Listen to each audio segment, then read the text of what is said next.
And finally, a totally heartwarming story. In fact, it's a flippin' good story. I'll stop now with the puns.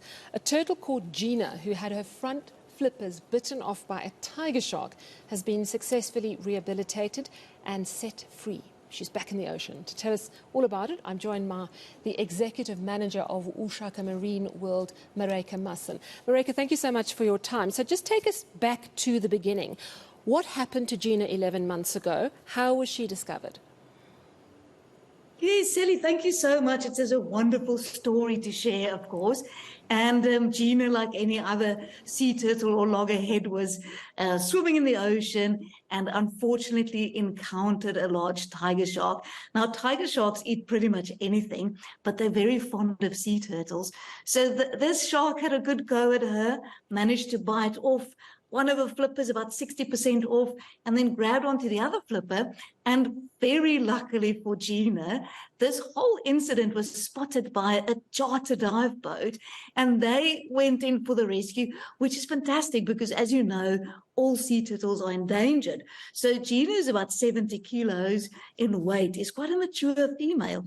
So they rescued her, phoned our sea turtle hospital, brought her through, and yes, and then we cared for her. And the shark did a good job in the fact that it was quite a surgical, clean bite. So the wounds healed really well. We managed her pain, and she started feeding within about a day or two after arriving. And then, of course, it was trying to figure out whether she will be able to adapt to life with shorter flippers. And she's done really well. We put a lot of focus on keeping her fit. She loves food, so she would do anything for food. Otherwise, she's a little bit on the lazy side. But we managed to train her throughout the year, had regular medical checkups, and our vet eventually released her, signed her off for release quite recently. And then, together with the Department of Forestry, Fisheries and Environment, we satellite tagged her so that we could follow her oceanic movements after release, just to make sure that she, steps back into life in the ocean. And what a fantastic journey so far.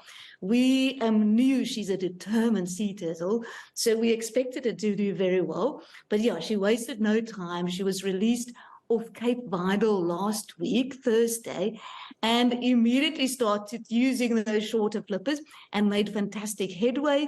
She explored a little bit offshore, went close to the coast again, of course, because she loves her food.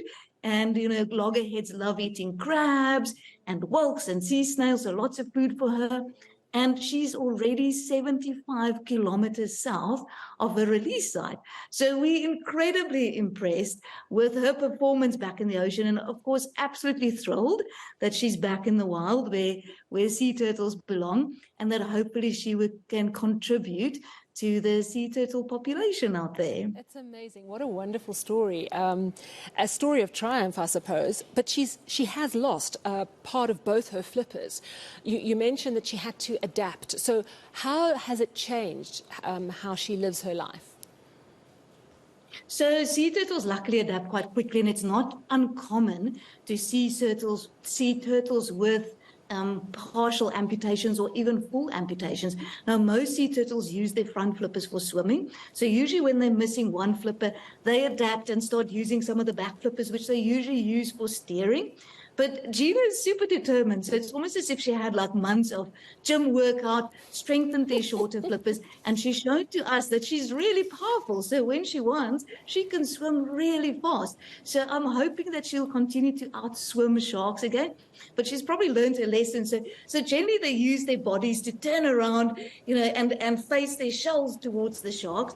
So yeah, I think she's just powered up proper. She gained a good 6 kilos under our care. And I'm convinced it's pure muscle. Of course, it's pure muscle. Yes, it sounds amazing. So talk to me a little bit more about this holiday season at Ushaka. We know that there's concern about the sea and some of the beaches have closed, and there have been a lot of problems in the area. Are you finding a lot more people flocking into Ushaka Marine World? Yeah, so we've had a great few weeks where it's been lovely and busy.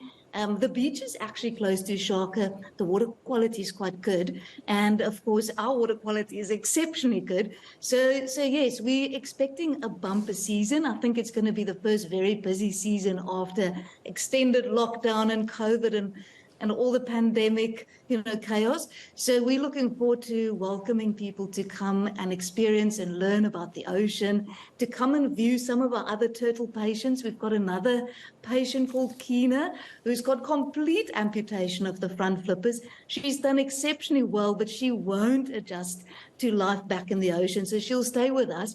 So yeah, I would love to encourage people to come and see and learn more about the sea, and also enjoy the wonderful water park where the water is exceptionally clean. Talk to me about turtle populations. You mentioned that they are endangered. So what role does Ushaka play in terms of assisting those turtle populations, if any? Or is it just the sort of rehab that you've been telling us about? No, you know what? I think what's amazing is that sea turtle conservation in South Africa has actually been really successful. And it's a program that was started 60 years ago, just through monitoring the nesting sites along northern Natal and Mozambique, and therefore protecting the females who come ashore to nest as well as the nest. And that's made a significant difference. So in the 1960s, there were probably only about 60, 70, 80 nesting females, and we're talking about loggerhead sea turtles now, where now we're looking at over 1,000. So the sea turtle populations has recovered beautifully along our coastline, but they're still very endangered. So I think the biggest role that all aquariums actually play is just creating awareness. Biggest threat to sea turtles at the moment is actually not sharks, it's plastic pollution. And that's something that all of us can do something about. And I have to give credit to people, because none of these turtles who end up in our sea turtle hospital, as well as the other aquariums along our coastline, would receive these sea turtle patients if kind and caring people don't find them and then put into action to try and get these turtles some help. So we so appreciative of the kind and caring humans that are really looking after our wildlife and contributing to saving a species. But it's been phenomenal to see how turtle numbers continue to increase. But the ocean, of course, is quite a dangerous place, and not just from pollution. The marine traffic is quite insane. There are so many vessels and ships around. We currently have a sea turtle under our care that we actually got just end of last week, that's got a boat strike injury. So we're seeing quite a lot of injuries. But again, the numbers are increasing, and that's a very, very good sign. Well, you have totally made my evening with such a heartwarming story, and it's wonderful to know that there are so many good people doing such great things for our environment. Really lovely to chat to you. Executive Manager of Ushaka Marine World, Maryke Musson.